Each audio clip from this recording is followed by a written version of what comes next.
औज़ुबिल्लाहिमिनश्शैतानिर्रजीम बिस्मिल्लाहिर्रहमानिर्रहीम। अस्सलाम वालेकुम दोस्तों, अहले बैत की तीसरी किस्त में खुशामदीद। सैयदा उम्मे कुलसूम रज़ियल्लाहु तआला अन्हा आप सल्लल्लाहु अलैहि वसल्लम की तीसरी साहबजादी हैं और आप रज़ियल्लाहु तआला अन्हा की वालदा भी हज़रत खतीजा रज़ियल्लाहु तआला अन्हा है।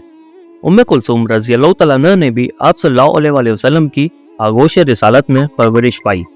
जब आप सल्लल्लाहु अलैहि वसल्लम ने नबूवत का ऐलान फरमाया तो सैयदा उम्मे कुलसूम रज़ियल्लाहु तआला अन्हा ने भी आप सल्लल्लाहु अलैहि वसल्लम की हाथ मुबारक पर अपनी वालदा, अपनी बहनों और दूसरी खवातीन के साथ बैत की। सैयदा उम्मे कुलसूम रज़ियल्लाहु तआला अन्हा ने आप सल्लल्लाहु अलैहि वसल्लम और अपनी वालदा हज़रत खतीजा रज़ियल्लाहु तआला अन्हा और अपनी बहनों और जमात सहाबा रज़ियल्लाहु अन्हुम के साथ कई मुश्किलें बर्दाश्त की। और सबसे बड़ा सितम यह कि ऐलान नबूवत से पहले आप सल्लल्लाहु अलैहि वसल्लम ने अपनी बेटी उम्मे कुलसूम रज़ियल्लाहु तआला अन्हा का निकाह अपने चचा अबू लहब के बेटे अतीबा से करा था, लेकिन रुखसती होना बाकी थी। फिर जब इस्लाम का दौर आया और आप सल्लल्लाहु अलैहि वसल्लम ने ऐलान नबूवत फरमाया, कुरान का नज़ुल शुरू हुआ।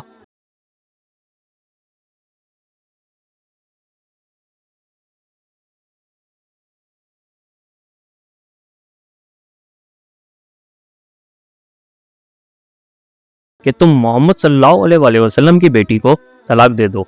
बेटे ने वालिदैन के हुक्म की तामील की और उम्मे कुलसूम रज़ियल्लाहु तआला अन्हा को तलाक दे दी।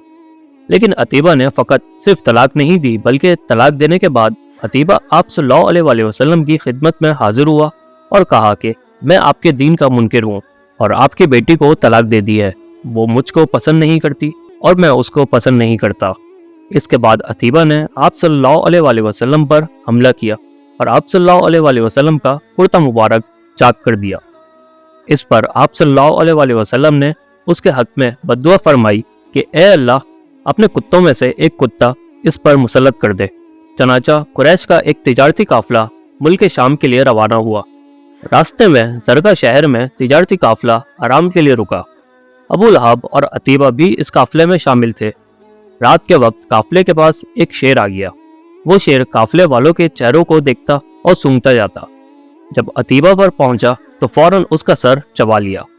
अतीबा का उसी वक्त दम निकल गया और शेर ऐसा गायब हुआ कि कहीं इसका पता न चला।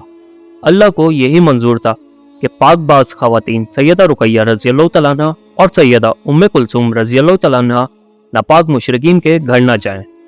फिर आप सल्लल्लाहु अलैहि वसल्लम ने मक्का से मदीने की तरफ हिजरत फरमाई तो आप सल्लल्लाहु अलैहि वसल्लम के ख़ानदान के जो अफराद मक्का में रह गए थे उनमें सैयदा उम्मे कुलसूम रज़ियल्लाहु तआला अन्हा भी शामिल थी। आप सल्लल्लाहु अलैहि वसल्लम को अपनी बेटियों की जुदाई का सदमा था, इसलिए आप सल्लल्लाहु अलैहि वसल्लम ने इनको मदीने लाने के लिए हज़रत ज़ैद बिन हारिसा रज़ियल्लाहु तआला अन्हा और अबू राफ़े रज़ियल्लाहु तआला अन्हा को मक्का भेजा और उनके लिए सवारी का इंतज़ाम किया गया ताकि आप सल्लल्लाहु अलैहि वसल्लम के ख़ानदान को लाने में कोई मुश्किल पेश ना आए और कोई तकलीफ ना उठाना पड़े। सैयदा ज़ैनब रज़ियल्लाहु तआला अन्हा को उनके शौहर अबू अल-आस रज़ियल्लाहु तआला अन्हा ने रोक लिया था और सैयदा ज़ैनब रज़ियल्लाहु तआला अन्हा ने बाद में हिजरत की, जबकि सैयदा रुकैया रज़ियल्लाहु तआला अन्हा, उस्मान रज़ियल्लाहु तआला अन्हा, सैयदा उम्मे कुलसूम रज़ियल्लाहु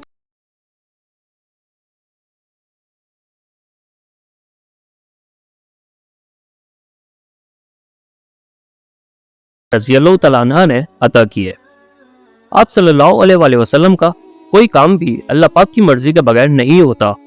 आप सल्लल्लाहु अलैहि वसल्लम ने एक मौके पर अपनी साहबजादियों के निकाह के बारे में इरशाद फरमाया, मैं अपनी बेटियों को अपनी मर्जी से किसी के निकाह में नहीं देता, बल्कि अल्लाह की तरफ से इनके निकाहों के फैसले होते हैं। आप सल्लल्लाहु अलैहि वसल्लम की दमादी का शर्फ उस्मान रज़ियल्लाहु तआला अन्हा के लिए एक बहुत बड़ी नेमत थी, लेकिन सैयदा रुकैया रज़ियल्लाहु तआला अन्हा के इंतकाल से इन्हें बहुत सदमा हुआ। आप हर वक्त इस गम में डूबे रहते थे कि आप सल्लल्लाहु अलैहि वसल्लम से मेरा रिश्ता ख़त्म हो गया। चनाचा एक दिन आप सल्लल्लाहु अलैहि वसल्लम ने इन्हें गमगीन देखा तो फरमाया, उस्मान, मैं तुम्हें गमज़दा देख रहा हूँ। हज़रत उस्मान रज़ियल्लाहु तआला अन्हु अर्ज़ करते हैं कि आका सल्लल्लाहु अलैहि वसल्लम, मुसीबत का जो पहाड़ मुझ पर गिरा है किसी और पर नहीं गिरा। तो या रसूलल्लाह सल्लल्लाहु अलैहि वसल्लम, मैं गमज़दा क्यों ना हूँ। अल्लाह ताला के रसूल सल्लल्लाहु अलैहि वसल्लम की बेटी जो मेरे निकाह में थी इंतकाल फरमा गईं, जिससे मेरी कमर टूट गई और वो रिश्ता मुसाबत भी ख़त्म हो गया जो मेरे और आप सल्लल्लाहु अलैहि वसल्लम के दरमियान था। रसूल अल्लाह सल्लल्लाहु अलैहि वसल्लम ने عثمان رضی اللہ تعالیٰ عنہ کو تسلی دی اور فرمایا کہ یہ جبرائیل علیہ السلام میرے پاس آئے ہیں اور مجھے خبر دی ہے کہ اللہ تعالیٰ نے اس مہر پر جو رقیہ رضی اللہ تعالیٰ عنہ کا تھا، ام کلثوم رضی اللہ تعالیٰ عنہ کا نکاح تمہارے ساتھ کر دوں۔ چنانچہ عثمان رضی اللہ تعالیٰ عنہ کی شادی سیدہ ام کلثوم رضی اللہ تعالیٰ عنہ سے 3 ہجری ربیع الاول کے مہینے میں ہوئی۔ حضرت عثمان رضی اللہ تعالیٰ عنہ کے نکاح میں آپ صلی اللہ علیہ وآلہ وسلم کی 2 لگتے جگر آئیں، جس کی وجہ سے عثمان رضی اللہ تعالیٰ عنہ کو ذوالنورین بھی کہا جاتا ہے، اور اسی طرح عثمان رضی اللہ تعالیٰ عنہ کو 2 ہجرتیں کرنے کا اعزاز بھی حاصل ہوا، ایک حبشہ کی طرف اور ایک مدینہ کی طرف، اور اس لیے آپ کو ذوالہجرتین کا لقب بھی حاصل ہوا۔ آدم علیہ السلام سے لے کر آپ صلی اللہ علیہ وآلہ وسلم تک کوئی انسان ایسا نہیں گزرا جس کے نکاح میں کسی پیغمبر کی 2 بیٹیاں آئیں، سوائے حضرت عثمان رضی اللہ تعالیٰ عنہ کے۔ عثمان رضی اللہ تعالیٰ عنہ اپنی زوجہ محترمہ سیدہ ام کلثوم رضی اللہ تعالیٰ عنہ کی بہت دلداری فرمایا کرتے تھے، اور اپنی طرف سے ہر ممکن کوشش فرماتے کہ آپ صلی اللہ علیہ وآلہ وسلم کی لگتے جگر کو کسی قسم کی کوئی تکلیف نہ ہو۔ ایک دن آپ صلی اللہ علیہ وآلہ وسلم ام کلثوم رضی اللہ تعالیٰ عنہ کے پاس تشریف لائے اور فرمایا، بیٹی ابو عمرو یعنی عثمان کہاں ہے؟ سیدہ ام کلثوم رضی اللہ تعالیٰ عنہ نے عرض کیا کہ کسی کام سے باہر گئے ہیں۔ پھر آپ صلی اللہ علیہ وآلہ وسلم نے ان سے فرمایا، تم نے اپنے شوہر کو کیسا پایا؟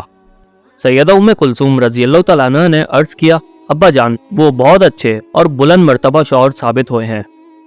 آپ صلی اللہ علیہ وآلہ وسلم نے فرمایا، بیٹی کیوں نہ ہو، وہ دنیا میں تمہارے دادا ابراہیم علیہ السلام اور تمہارے باپ محمد صلی اللہ علیہ وآلہ وسلم سے بہت زیادہ مشابہ ہیں۔ روایت کے مطابق سیدہ ام کلثوم رضی اللہ تعالیٰ عنہ سے عثمان رضی اللہ تعالیٰ عنہ کی کوئی اولاد نہیں ہوئی۔ آپ صلی اللہ علیہ وآلہ وسلم کی تیسری صاحبزادی سیدہ ام کلثوم رضی اللہ تعالیٰ عنہ بھی 9 ہجری شعبان کے مہینے میں اپنے والد محمد صلی اللہ علیہ وآلہ وسلم اور اپنے شوہر عثمان رضی اللہ تعالیٰ عنہ کو الوداع کہہ کر اس دنیا فانی سے رخصتی فرما گئیں۔ سیدہ ام کلثوم رضی اللہ تعالیٰ عنہ 6 سال تک عثمان رضی اللہ تعالیٰ عنہ کے نکاح میں رہیں۔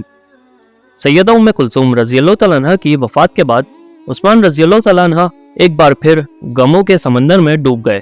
ان حالات میں آپ صلی اللہ علیہ وآلہ وسلم نے عثمان رضی اللہ تعالیٰ عنہ کو تسلی دیتے ہوئے فرمایا، اگر میری 10 بیٹیاں بھی ہوتیں تو ایک کے بعد دیگرے میں ان کا نکاح عثمان سے کرتا۔ سیدہ ام کلثوم رضی اللہ تعالیٰ عنہ کے انتقال کے بعد ان کے غسل و کفن کے تمام انتظامات آپ صلی اللہ علیہ وآلہ وسلم نے خود فرمائے۔ سیدہ ام کلثوم رضی اللہ تعالیٰ عنہ کو غسل اسماء بنت امیس رضی اللہ تعالیٰ عنہ، سیدہ صفیہ بنت عبد المطلب رضی اللہ تعالیٰ عنہ، لیلہ بنت کانف رضی اللہ تعالیٰ عنہ اور ام عطیہ انصاری رضی اللہ تعالیٰ عنہ نے دیا۔ غسل و کفن کے بعد آپ صلی اللہ علیہ وآلہ وسلم تشریف لائے اور نماز جنازہ خود پڑھائی، اور تمام صحابہ رضی اللہ عنہم نے نماز جنازہ ادا کی، اور آپ صلی اللہ علیہ وآلہ وسلم نے سیدہ ام کلثوم رضی اللہ تعالیٰ عنہ کے لیے دعائے مغفرت فرمائی۔ نماز جنازہ کے بعد سیدہ ام کلثوم رضی اللہ تعالیٰ عنہ کی تدفین کرنے کے لیے جنت البقیع میں لایا گیا۔ سیدنا علی رضی اللہ تعالیٰ عنہ، سیدنا فضل بن عباس رضی اللہ تعالیٰ عنہ اور اسامہ بن زید رضی اللہ تعالیٰ عنہ نے قبر میں اتارا۔ بخاری کی حدیث میں آتا ہے کہ حضرت انس رضی اللہ تعالیٰ عنہ نے دیکھا کہ آپ صلی اللہ علیہ وآلہ وسلم ام کلثوم رضی اللہ تعالیٰ عنہ کی قبر مبارک کے پاس بیٹھے تھے، اور آپ صلی اللہ علیہ وآلہ وسلم کی آنکھوں سے آنسو جاری تھے۔ آپ صلی اللہ علیہ وآلہ وسلم کی 3 صاحبزادیاں اور صاحبزادے آپ صلی اللہ علیہ وآلہ وسلم کی حیات طیبہ میں انتقال فرما گئے۔ تو دوستو، اہل بیت کی تیسری قسط یہی ختم ہوتی ہے۔ ملتا ہے آپ سے اہل بیت کی چوتھی قسط میں۔ اپنا بہت سارا خیال رکھیے گا۔ اللہ حافظ۔